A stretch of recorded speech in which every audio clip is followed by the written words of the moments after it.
Thanks for joining us for this Inside Ag special. I'm Hunter Funk. Today we're diving into stories that show how technology and research play a critical role in farming. From a radio station dedicated to spreading news to consumers and the people in the industry, to research behind a new tool that aims to help ag producers know best times to plant their crops. Let's get into it. Well, for centuries, white sturgeon have called Idaho's Snake River home, but decades ago, their survival was in question. Now, thanks to a collaborative effort and some innovative research, not only is the species thriving, but it's helping Idaho lead the way in sturgeon farming. We take you to Hagerman and explain. White sturgeon have been swimming through the Idaho waters for generations, some growing more than 10 feet long and living over 100 years. But not long ago, these ancient fish were almost gone. The population was becoming threatened for white sturgeon here in the Snake River. And the sturgeon populations that were native here were under lots of different pressures, from different anthropogenic land use and different runoff that caused. Of course, being able to put in hydroelectric power throughout the reaches from here all the way to the Columbia has changed their migratory pathways, as well as just kind of overfishing in those early 1800s. By the 1980s, those same waters were nearly silent, and something had to change. Idaho Fish and Game, Idaho Power, University of Idaho, and CSI all came together to rear sturgeon in the hatcheries and replant them into the river. That conservation effort not only saved the species, it sparked a booming new industry. After that program had subsided, there was extra fish left over that were used to be able to create the thriving white sturgeon industry that we now have here in Idaho. The Magic Valley is the heart of it all. A few years ago, there were 10 caviar producers, and while that number has lowered, Idaho still ranks second in the United States for sturgeon and caviar, behind only California.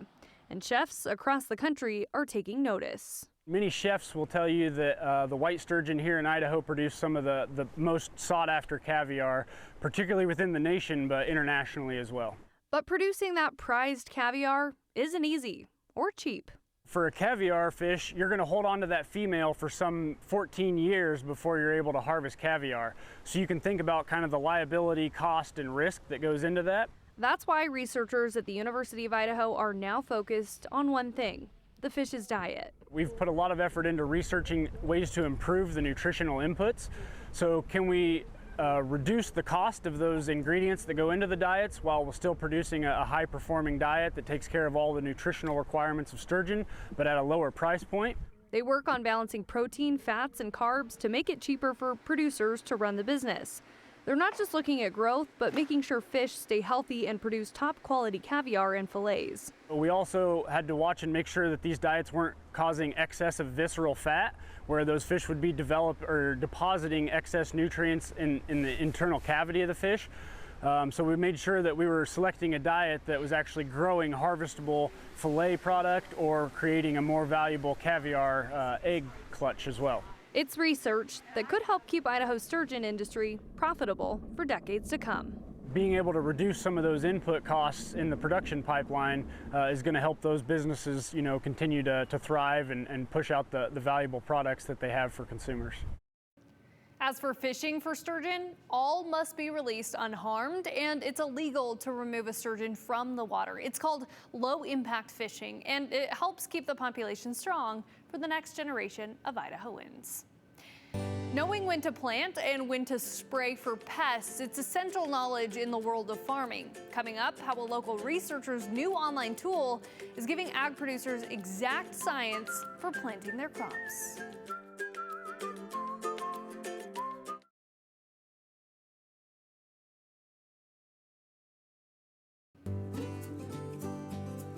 For farmers, timing is everything, from when to plant to when to protect those crops from pests. But instead of just taking the best guess, the University of Idaho has launched a new tool that relies on science. It's called the Growing Degree Day Calculator. It's an online tool, and we look at how it can help farmers better predict pest cycles and, of course, save money in the process. Agriculture is something you cannot predict every year the same. So that temperature, rainfall, water, and everything is going to be different from the last year. Farmers have always relied on seasons, watching the calendar to know when they should plant crops, spray for pests, and irrigate. But now there's a new tool to help. Developed by University of Idaho Extension educator Jamila Japella, an online calculator was just launched, tracking how warm each day has been, and it uses that data to predict when crops and pests reach key stages of growth. This is just a very basic method to teach people how to calculate growing degree days.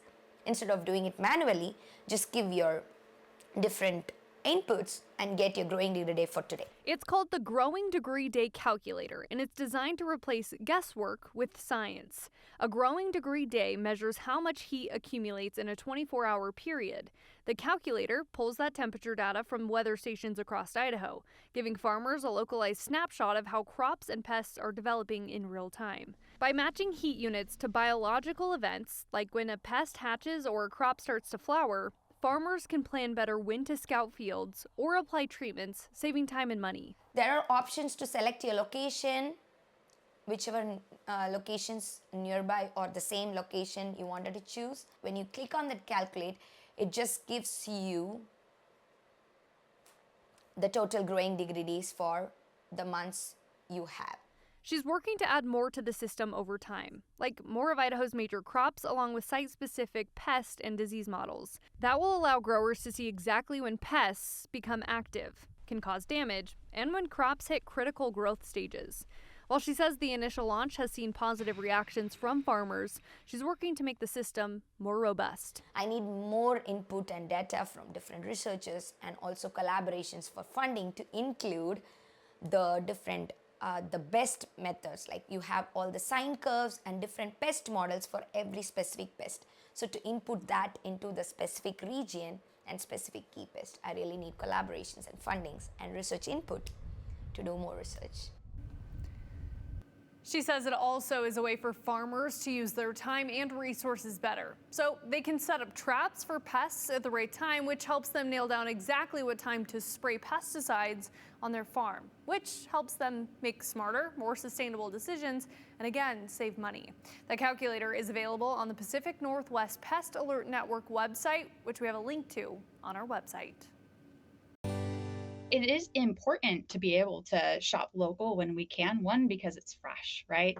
It's fresh from the farm. The taste you can't beat. Shopping locally for healthy items to put food in the pantry and the fridge can be difficult when you don't have the appropriate tools. It's not always obvious what fruits and vegetables will taste the best this time of year or any other season.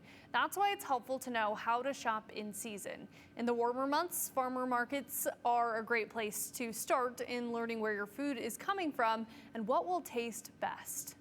Well, how cool is it that we have the opportunity to get to know our farmers?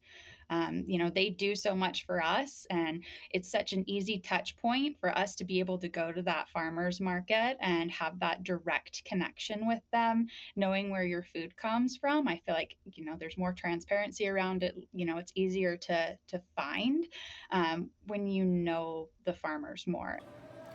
Erica White with Idaho Preferred says Idahoans have vast options when shopping for fresh produce. If you visit idahopreferred.com, you'll find tools to show you how to shop for fresh food and where you can find what you're looking for on your grocery list. That's what brings us right here to the website. All you have to do is type in idahopreferred.com. You get to this website, then you go to Live, Eat Local, What's in Season, and that's where you get to find all of the things that you can see this time of year that's in season. Things like carrots, blueberries, berries, you name it, it's all here. A great resource to use to shop local. All right, coming up, it's not the most glamorous job, but it's essential to keep the cattle population growing. After the break, we'll take you behind the scenes where one woman's field ensures the dairy industry keeps moving forward.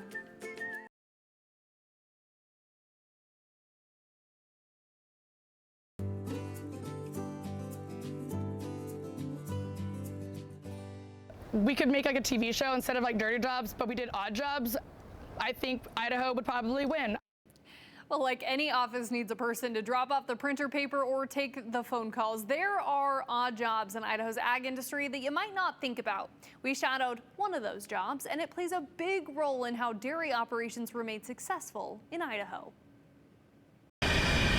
This van. Obviously my van is kind of ridiculous, but it brings people happiness. It gets filled with nitrogen and hits the Idaho back roads. I cover anywhere from from Mountain Home area all the way across the state to like Raft River, American Falls, that kind of area, and then everything down to like the Utah-Nevada border. This service is an essential part driving the success of the dairy industry. But what exactly is this service? I sell like dairy semen to the dairies, obviously. So it's for AI eggs, for artificial insemination. From delivering semen and breeding supplies to bringing producers nitrogen to keep everything cold, Whitney Sandberg brings the product to the dairies. Each one of the dairies, they have different types of semen that they like to use. So out here, these guys get restocked every couple of weeks. I come out and just check on them, make sure that they have everything that they need. With an increasing demand for dairy products and Idaho among the top 3 in the U.S. for producing cheese and milk, improving production efficiency is important. A study by Cambridge University shows incorporating sexed semen into breeding at a dairy can accelerate herd expansion because dairies can predetermine the calf's gender. It is really important to have as many females as we can coming into the herd. Gotta have those independent girls out there. And it lowers the health risks that can come from bringing in animals from different herds to breed. Sandberg says overall, it's better for the cow's health. My job is to make sure that they have the strongest and healthiest herd that they possibly can, and to make sure that all their needs are met, especially with the young ones coming up, making sure all the baby calves are as strong and healthy as they can be and can stick around the herd as long as they can. Her job keeps dairies operating. So this is full of liquid nitrogen, this little one's full of liquid nitrogen. So everything stays permanently frozen. Sandberg hopes people see how many jobs can go into creating a product and understand that these workers are making sure it's the best product for consumers and what's best for the animals too. You don't think about every little tiny aspect. I'm one person who goes to the dairy and they have hundreds of different people who stop by each week or each day to make sure that they are stocked up and they have proper equipment. Everyone just goes to the store and picks up your milk, and they don't really think about how many people go into making that one thing. It took a hive of activity to bring this project to life. A brand new pollinator garden at the University of Idaho Extension Office in Parma, thanks to a $10,000 grant from Dr. Barbara Petty. It took a hive of activity to bring this project to life. A brand new pollinator garden at the University of Idaho Extension Office in Parma, thanks to a $10,000 grant from Dr. Barbara Petty. What goes into something like this is a lot. We, number one, invited the Canyon County Master Gardeners. I've been team lead for about 7, 8 years now. We had Parma staff help out a bunch with this project. I participated in designing the garden and the concept idea of bringing this garden to this area. And then we had to source all the plants and irrigation to prep the site. The group of nearly 40 people cleared out rocks, brush, and trees to make way for more than 130 pollinator-friendly plants, irrigation, and even bee hotels. And while you may ask, why are people buzzing about this? Well, it's because it's protecting our agriculture. They're critical for us. I mean, we don't realize how much we rely on bees, but if we eat fruit, drink milk and everything, I mean, 75% of the food we consume, it's because of the bees. So they're critical in our environment. Idaho's native pollinator species helps home gardens, flowering plants, and ag operations across the state. Butterflies, moths, beetles, flies, and primarily bees need habitat, nectar resources, and spaces to survive. According to U of I, it's estimated that more than 1/3 of every bite of food humans consume is thanks to native and managed pollinators. Insects and agricultural operations rely on each other for pollination services. And without this, Idaho's agriculture systems would see a direct decrease in yield and income. The importance of this can't be understated. Here in Idaho, we're over 720 native bee species. So everyone thinks of the honeybee, the alfalfa leaf-cutting bee, maybe a bumblebee. We have way more bee species in Idaho than that. Probably 90% of them are going to be ground nesters. So we need to preserve that habitat and have nectar resources for them to forage on. And there's a science of what kind of plants to add to a pollinator garden and what goes around those plants. If you're dealing with insects, you need to give them food for the whole season, and different insects come out at different times. You know, right now we looked at the Maximilian sunflower, which is a late bloomer. We have some asters that are late bloomers. So, you know, this is all something, if anybody thinks about incorporating into their home garden, make sure you have a wide selection of plants. The Advanced Master Gardener also says group similar plants together to make it easier for the insects to get their resource, and leave a section of bare ground for bees to nest, because most are ground nesting, and mulch and bark prevent that. All of our bees are basically nesting in the soil, around the ag fields, around their house, and that we need to preserve them. We need to reduce pesticide use as a whole, as a society, and to plant these pollinator plants that are providing those nectar resources for their survival in the long run. And at the Extension office, it also allows staff to test out different soil and flower mixes to see what does best. Now, I don't have a green thumb, but there is a way you can get one. The Canyon County Master Gardener program hosts classes, which those are linked to this story on our website. Flipping on your radio and tuning into AM, where consumers, farmers, and people in the ag industry can hear the latest. We're going to tell you about a radio station dedicated to keeping people informed.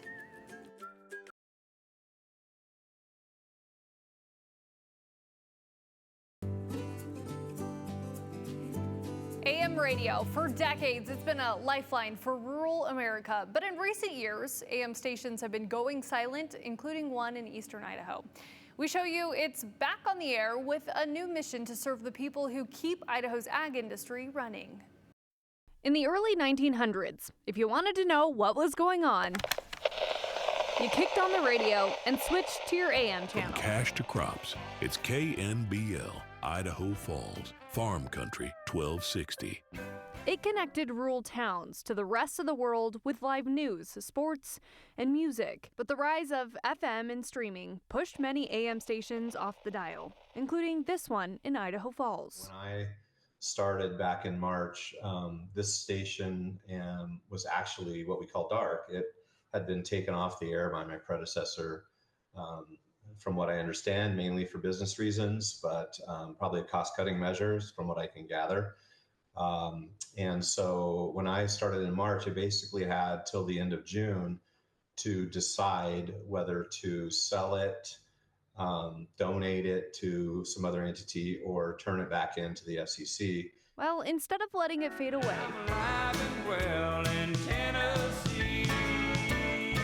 General Manager Kevin O'Rourke brought it back. Timeless country, timely ag. You're listening to the station that works as hard as you do. Farm Country 1260. This time focusing on agriculture and classic country. I just noticed that no one in the market was really doing anything to service the ag community, and especially in a smaller, more rural American market where ag is huge. It just works, it fits, and the station sounds incredible. We love what's happening so far. Listeners can access old country music. Waking up with the world of ag. It's the Daybreak Ag Report. Between 5 a.m. and noon, there will be daily ag reports. And in the afternoons, there will be rodeo reports from around the region. Day one of the Northern Livestock Video Auction is in the books. We catch people, in the truck or the shop or in the kitchen at lunch. And the station's going to continue to evolve. We've only been on the air a little over a month, and we were in a big time hurry to get it on before the deadline that we were up against with the FCC. They also have plans to take the radio to other online platforms as well. O'Rourke says the goal is to keep farmers informed on the issues that impact their bottom line. Our belief and our job is to really try to help every farmer and rancher run a better operation, as profitable as possible and as well informed as possible. The radio signal should reach from Pocatello to Rexburg, but listeners have even picked it up as far away as American Falls. And if successful, it could grow across the state as the years progress. In an industry where family farms are shrinking, he's optimistic the signal can help keep the next generation connected to agriculture. My hope is that through working with some of the other organizations like 4-H and FFA, that we can find some of those young people and develop them into better leaders too, and continue to have people in our region kind of fight for private, family-owned, and smaller operations and keep that element of ag thriving and growing instead of holding on for dear life, you know. Farm Country 1260. And in an era of new streaming options, there's also a big spark in going back to what we used to use. It's pretty cool to see this come back on air. All right, coming up, how you share your stories with us. After the break, we're going to break it all down.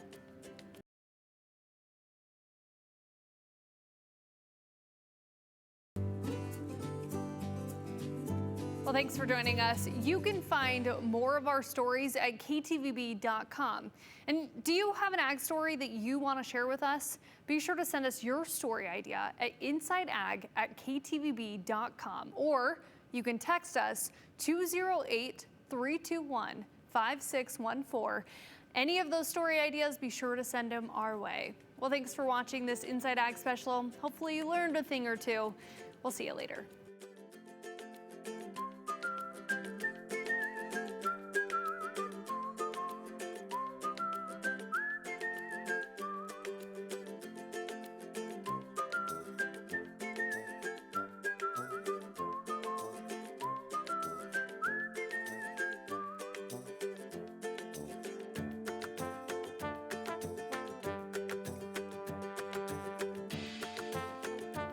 Continue with us and watch free now on the KTVB Plus app everywhere you stream.